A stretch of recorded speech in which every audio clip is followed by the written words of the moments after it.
नमस्कार दोस्तों, स्वागत है आप सभी का आपके अपने YouTube चैनल स्टडी अलर्ट पर। तो दोस्तों आज मैं आप लोगों के बीच आरपीएससी सेकंड ग्रेड का फर्स्ट पेपर की आंसर की लेकर आ गए हैं। जी हाँ दोस्तों, तो आपको क्या करना है, आपको वीडियो को शुरू से लेकर अंत तक जरूर देखना है और चैनल को सब्सक्राइब कर देना है। जी हाँ दोस्तों, अगर आप चैनल पर पहली बार विजिट कर रहे हो तो आप चैनल को सब्सक्राइब जरूर कर दीजिए। तो दोस्तों आपका पहला क्वेश्चन आया था कि राजस्थान के किन शहरों में दिव्यांग खिलाड़ियों यानी पैरा स्पोर्ट्समैन मैन के लिए पैरा खेल स्पोर्ट्स अकादमी बनेगी। तो दोस्तों इसमें आपका राइट आंसर होगा डी नंबर ऑप्शन। ठीक है, हाँ डी नंबर ऑप्शन इसका राइट आंसर हो जाएगा, ऑप्शन नंबर डी।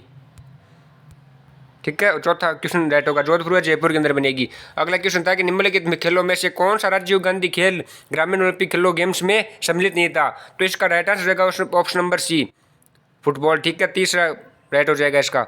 अगला है कि माह अगस्त 2022 में किसे राजस्थान का मुख्य निर्वाचन आयुक्त नियुक्त किया गया। तो दोस्तों इसमें आपका राइट आंसर होगा ऑप्शन नंबर एक, श्री मधुकर गुप्ता को। ठीक है, अगला प्रश्न देखते हैं। अगला प्रश्न आया था कि वर्ष 2022 के लिए निम्नलिखित में से राजस्थान के किन शिक्षकों को राष्ट्रीय शिक्षक पुरस्कार प्रदान किया गया था। तो इसमें दोस्तों आपका राइट आंसर हो जाएगा दुर्गाराम मुवाल व सुनीता गुलाटी। अगला क्वेश्चन है कि 8 सितंबर 2022 को किस देश के प्रधानमंत्री ने राजस्थान के अजमेर शहर में स्थित दरगाह की जियारत की थी। तो दोस्तों इसमें आपका राइट आंसर होगा ऑप्शन नंबर दो, बांग्लादेश। ठीक है, अगला क्वेश्चन था कि राजस्थान में पहला महिला संचालित सहकारी बैंक स्थापित करने के लिए राजस्थान ने किस राज्य के स्तरीय क्रेडिट सहकारी संघ के साथ समझौता ज्ञापन MOU हस्ताक्षरित किया है। तो दोस्तों इसमें आपका राइट आंसर था ऑप्शन नंबर एक, तेलंगाना। ठीक है, तेलंगाना राइट था इसका। अगला प्रश्न आया था कि वर्ष 2022 में राजस्थान के किस जिले को MM क्षेत्र में उत्कृष्ट कार्य करने पर आकांक्षी जिला सर्वांग में राष्ट्रीय स्तर पर द्वितीय पुरस्कार प्राप्त हुआ। तो दोस्तों इसमें आपका राइट ऑप्शन होता है ऑप्शन नंबर दो, करौली। ठीक है, करौली को। अगला प्रश्न था कि राजस्थान के मुख्यमंत्री की हरित राजस्थान स्वास्थ्य राजस्थान की संकल्प के तहत वर्ष 2022-23 में कितने पौधे तैयार किए जाने प्रस्तावित थे। तो दोस्तों आपका 5 करोड़। ठीक है, ऑप्शन नंबर दो इसका राइट आंसर होगा, 5 करोड़।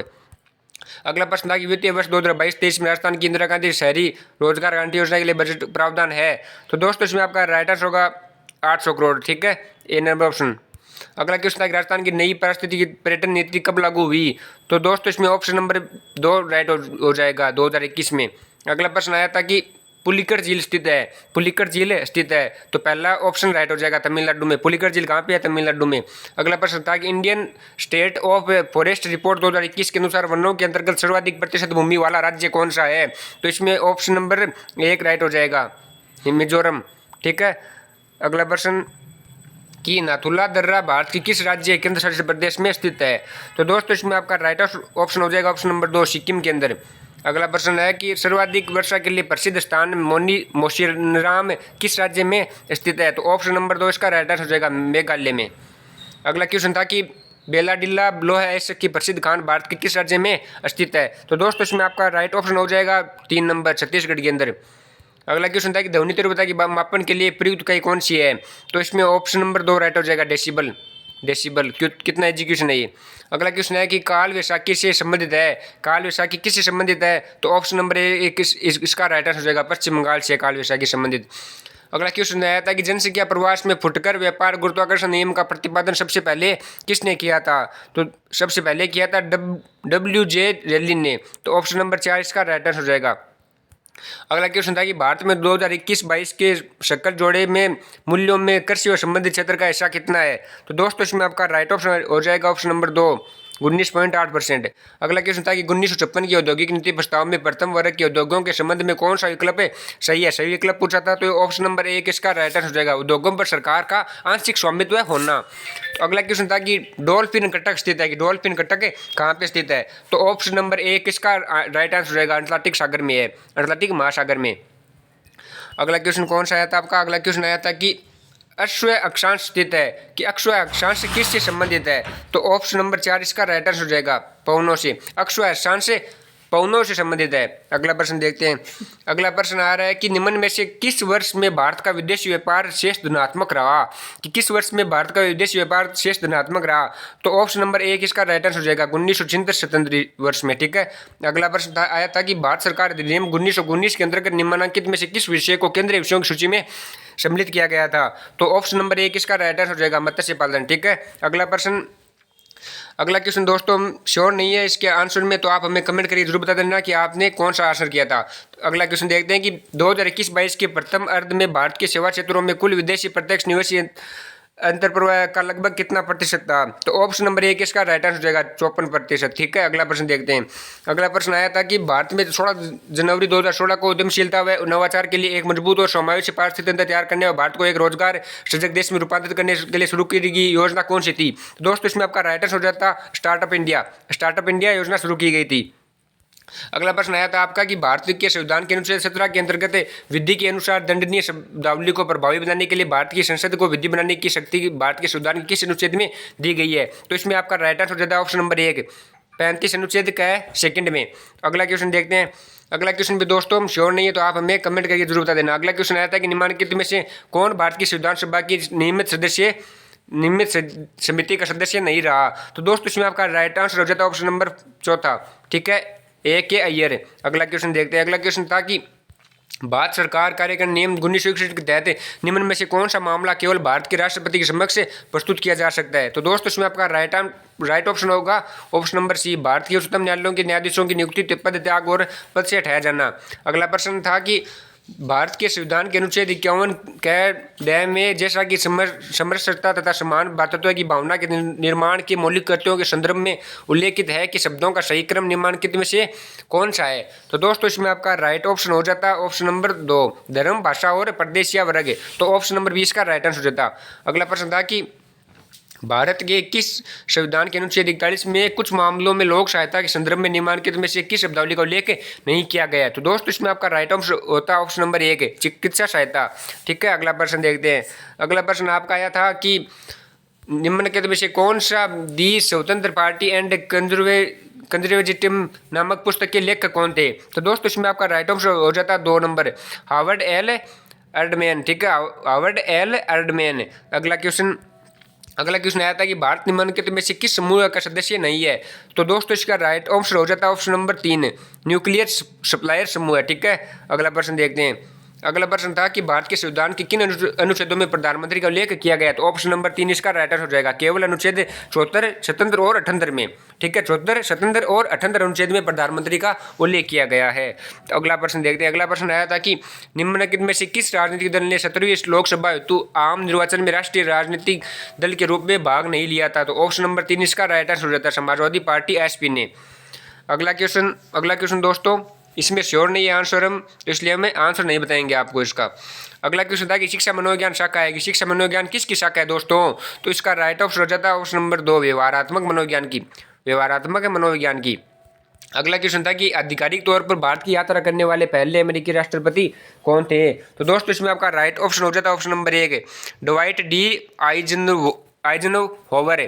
ठीक है, अगला प्रश्न था कि निम्नलिखित में से कौन न्यूट्रल नेशंस रिप्रेजेंटेशन कमीशन का अध्यक्ष था जिसने कोरिया युद्ध में दोनों पक्षों के 20,000 से अधिक युद्धबंदियों की नियुक्ति का फैसला किया था? तो दोस्तों इसमें आपका राइट ऑप्शन हो जाता है ऑप्शन नंबर 4 के एस थिमेया।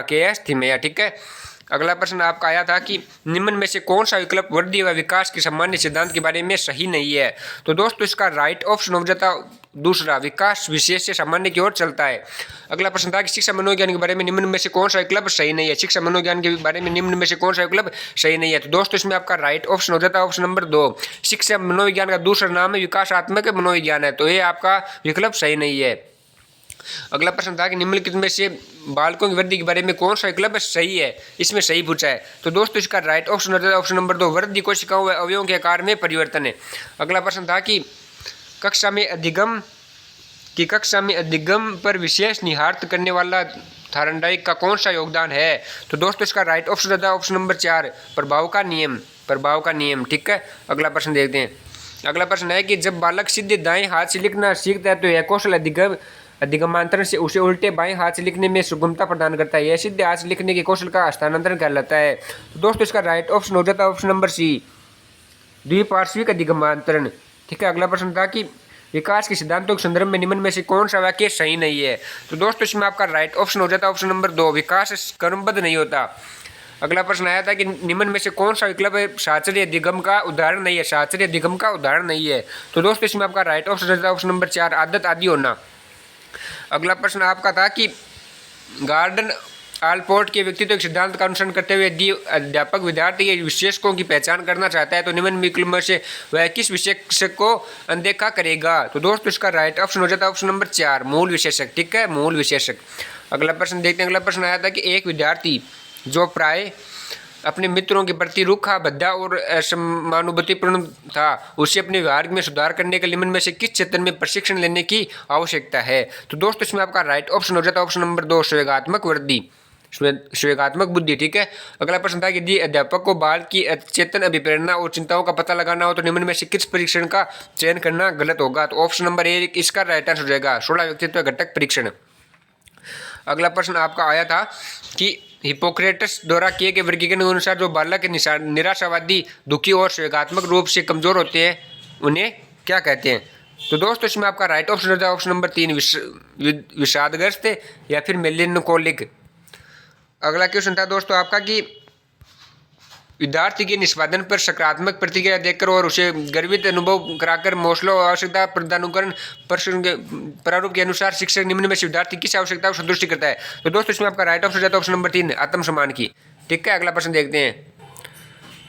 अगला प्रश्न है कि समस्या समाधान में यदि कोई विद्यार्थी अध्यापक के निर्देशानुसार परीक्षेपे में हल खोजने की जगह कुछ नया तरीका लीक से हटकर रूढ़ि मुक्त किंतु उपयोगी हल खोजे तो वह क्या है।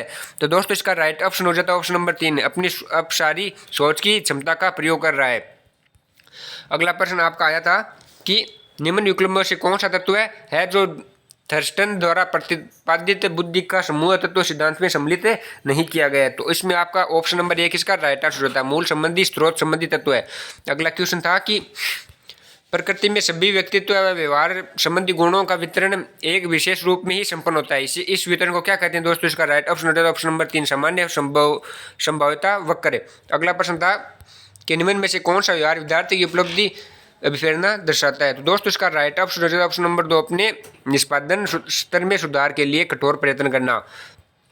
अगला क्वेश्चन था आपका कि निम्न व्यवहारों समूह में कौन सा व्यवहार समूह बाल अपराधियों में प्राय नहीं देखा गया है।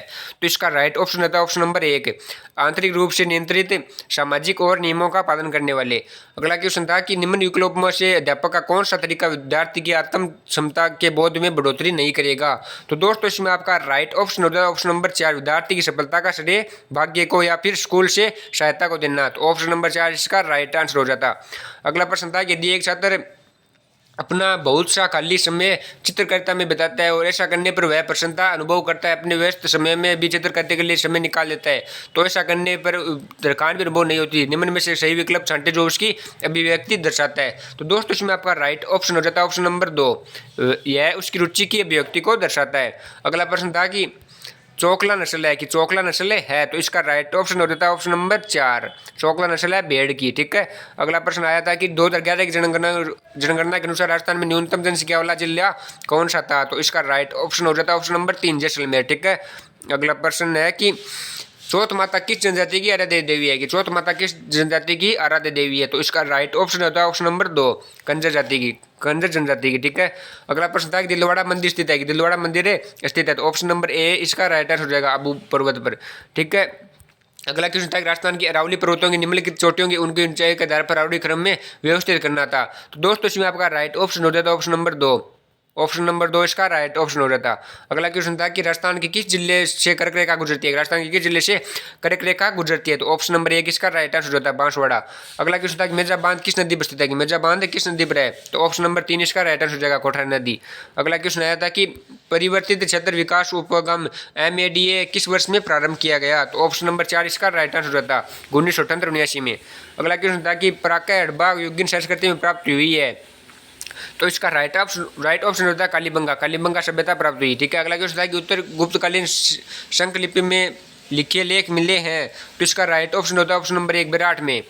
अगला क्वेश्चन था कि निम्नलिखित में से कौन सा युद्ध महाराणा सांगा और बाबर के मध्य हुआ था।